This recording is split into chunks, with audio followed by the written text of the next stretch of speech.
आज तू जे काय केलंस ना ते जर तुझ्या हातून पुन्हा घडलं तर तुला सोडणार नाही स्वप्न.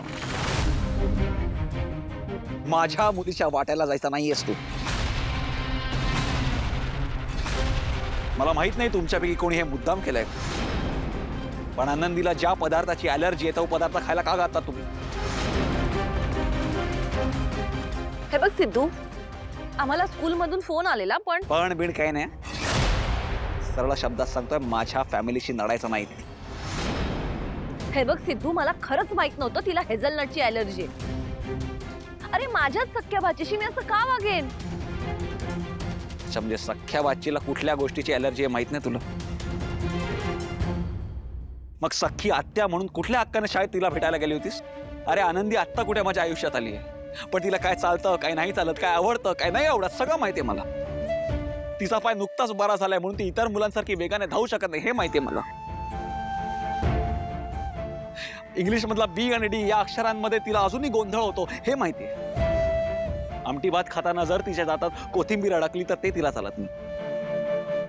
जगासमोर जरी ती दाखवायला फेवरेट कलर पिंक सांगत असेल ना तरी तिचा फेवरेट कलर लाईट ग्रीन आहे. सगळं माहिती आहे. त्यात तुम्हाला काय माहिती? काही माहिती नाही ना? मग तिच्या आयुष्यात लुडबुड करायची नाही. तू आनंदीची त्या नावापुरती असशील, पण खऱ्या आयुष्यात तुझा आणि तिचा काही संबंध नाही. त्यामुळे पुन्हा तिला भेटण्याचा प्रयत्न केलास ना तर माझ्या इतकं वाईट कोणी नसेल. ए सिद्धू, जरा ओव्हर रिॲक्ट कर. जशी मी बोलतच नाही, कारण तुझा आणि तिचा काही संबंध नाही. मला जे सांगायचंय ते मी सांगितलं.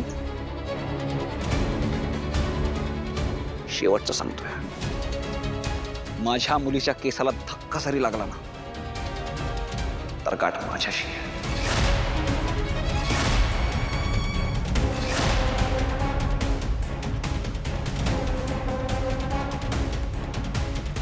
सिद्धू जरा जास्तीच उडायला लागलाय. याचा काहीतरी बंदोबस्त करायला हवा.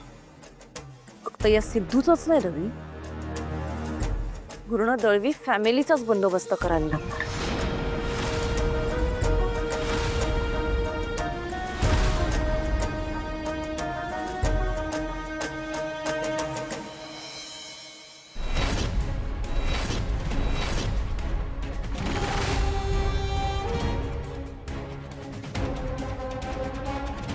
आणि मग तो जो लांडगा असतो ना तो ठरवतो की आता ना मी या म्हाताऱ्या आजीच्या घरात जाणार, असं म्हणून लांडगा म्हाताऱ्या आजीच्या त्या घराच्या दिशेने जायला लागतो. म्हातारी आजी शिवणकाम करत बसलेली असते घरात आणि मग तो लबाड लांडगा म्हाताऱ्या आजीच्या घराच्या दारावर टक टक टक असं करतो.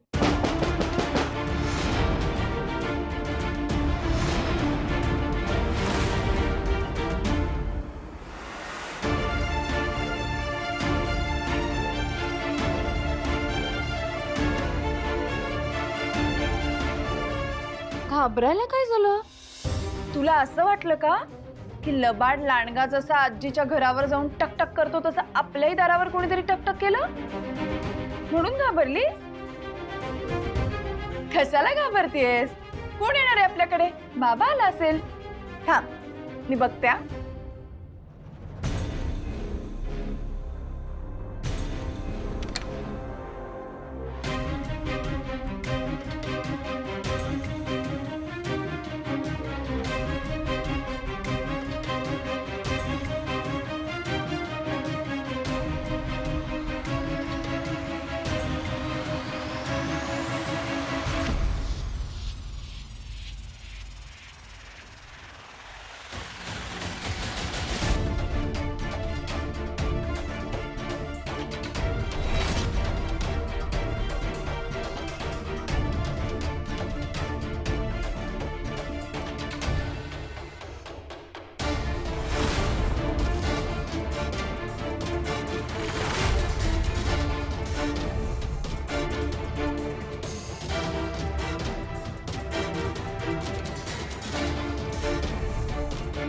आनंदी, होय, नक्की दार वाजलं होतं ना?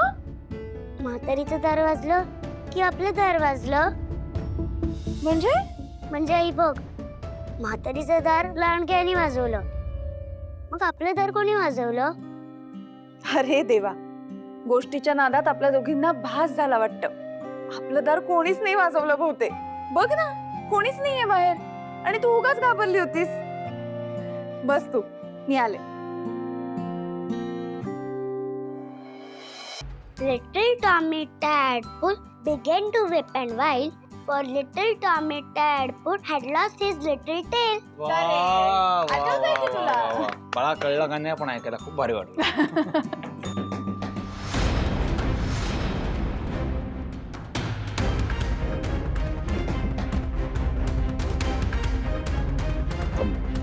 निवडता दरवाजा इकडेच बस. हो.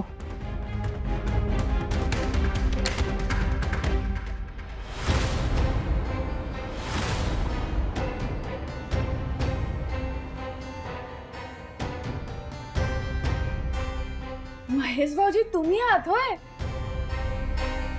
काय झालं? असे टेन्शन मध्ये का आहात तुम्ही? काय रे गुंड्या, कशी आहेस तू? हा, बरी आहेस ना? माया खरं खरं सांग, काय झालं? अरे नाही, ते गुंड्यालाच बघायला आलोय मी. कोणाशी खोटं बोलतोयस?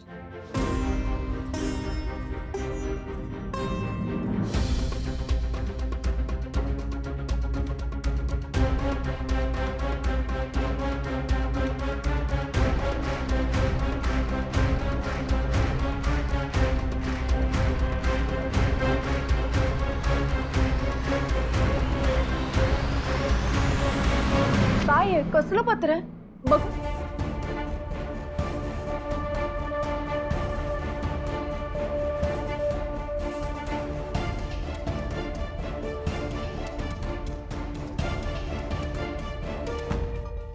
आपण वरच्या कोर्टात अपील केलंच होतं.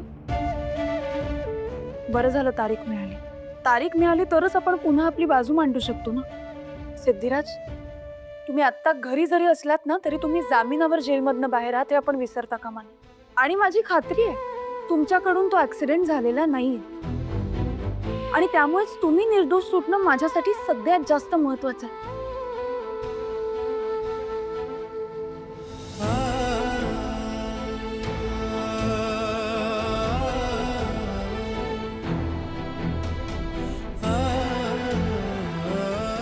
सिद्धिराज, खरं तर पुन्हा केस उभी राहणार, पुन्हा कोर्टात जायला लागणार, या विचारांनीच माझ्या मनात धडकी भरते.